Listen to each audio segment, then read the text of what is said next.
சென்னை பெருங்குடியில் காணாமல் போனவர் அடித்து கொலை செய்து புதைக்கப்பட்ட சம்பவம் கதிகலங்க வைத்துள்ளது. நண்பர்களே கொலைகாரர்களானது எப்படி? போலீசாரே மிரண்டு போன திடுக்கிடும் சம்பவத்தின் அதிர்ச்சி பின்னணி என்ன?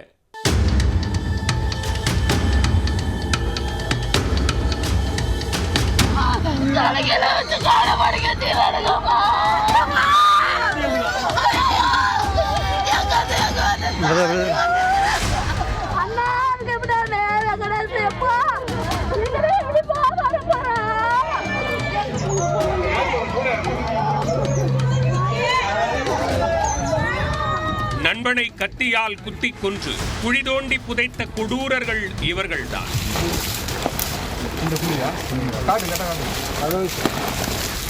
கொலை செய்துவிட்டு தலைமறைவானவர்கள் போலீசில் சிக்கியது எப்படி? கொடூர கொலை சம்பவம் அம்பலமானது எப்படி?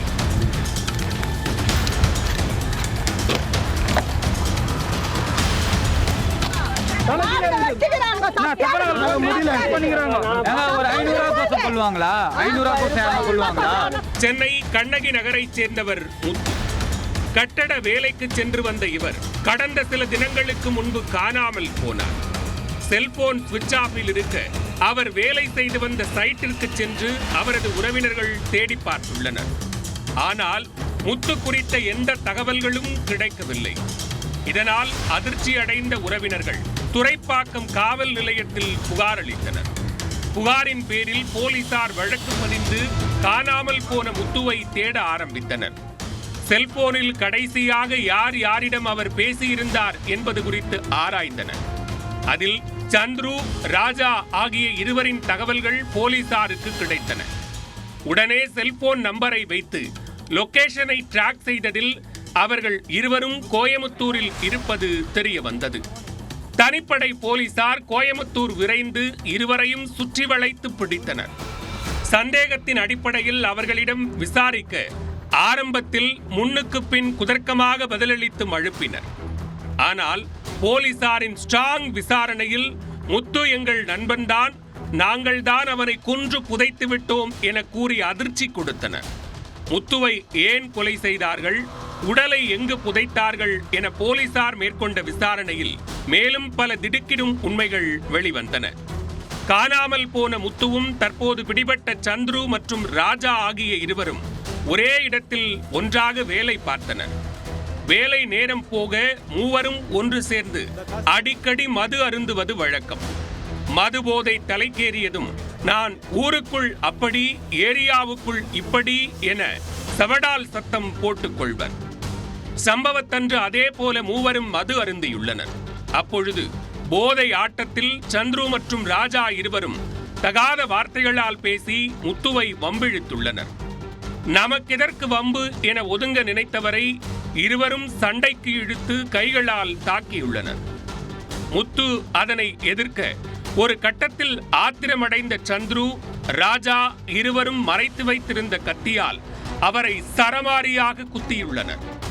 அதில் நிலை குலைந்து போனவர் சம்பவ இடத்திலேயே துடிதுடித்து உயிரிழந்தார். முத்துவின் மூச்சு நின்று போனதை தெரிந்து கொண்ட போதை வெறியர்கள் இருவரும் அப்படியே விட்டு சென்றால் போலீசில் சிக்கிக் கொள்வேன் என இன்னொரு திட்டத்தை போட்டுள்ளனர். சடலத்தை குழிதோண்டி புதைத்தவர்கள் அங்கிருந்து தப்பிச் சென்று கோயமுத்தூரில் பதுங்கியுள்ளனர். 2 நாட்கள் ஆச்சு, போலீசார் நம்மை தேடி வரவில்லை என நிம்மதி பெருமூச்சு விட்டவர்களுக்கு அது நீண்ட நாட்கள் நீடிக்கவில்லை. சந்துரு, ராஜா இருவரையும் கைது செய்த போலீசார் சம்பவ இடத்திற்கு அழைத்து சென்று விசாரித்தனர். ஆட்களை வைத்து குழி தோண்ட அங்கு புதைக்கப்பட்டிருந்த முத்துவின் சடலத்தை மீட்டனர். பின்னர் மருத்துவர் வரவழைக்கப்பட்டு சடலத்தை சம்பவ இடத்திலேயே வைத்து உடற்கூறாய்வு செய்தனர்.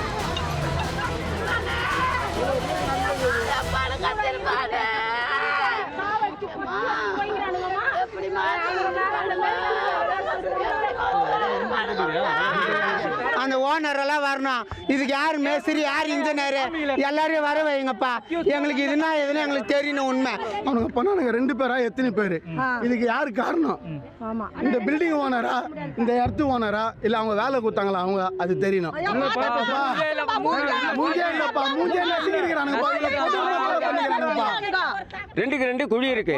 ஆனா நீட்டு குழி இல்ல, அது தலை கீழே காலு மேல. இதனையடுத்து கொலை தொடர்பாக சந்துரு, ராஜா இருவரையும் காவல் நிலையத்தில் வைத்து தொடர் விசாரணை மேற்கொண்டு வருகின்றனர். விசாரணையின் முடிவில் இருவரையும் நீதிமன்றத்தில் ஆஜர்படுத்தி சிறையில் அடைக்க உள்ளனர். கட்டட தொழிலாளியை அவரது நண்பர்களே அடித்து கொன்று குழி தோண்டி புதைத்த சம்பவம் சென்னையில் பெரும் அதிர்வுகளை ஏற்படுத்தியுள்ளது.